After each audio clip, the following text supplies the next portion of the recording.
Welcome back to another technical deep dive here in the debug zone. Today, we're tackling a big question and breaking it down with insights from other users.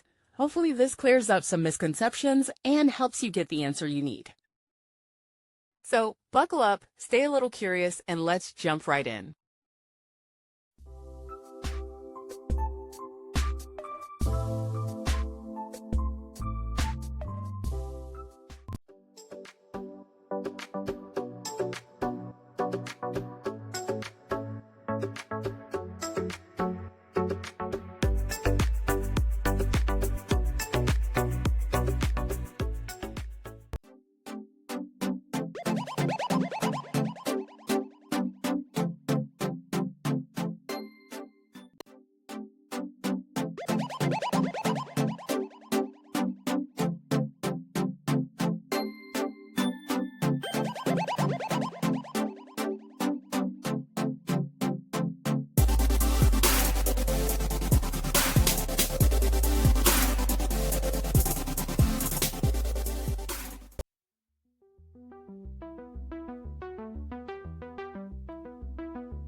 And that's a wrap.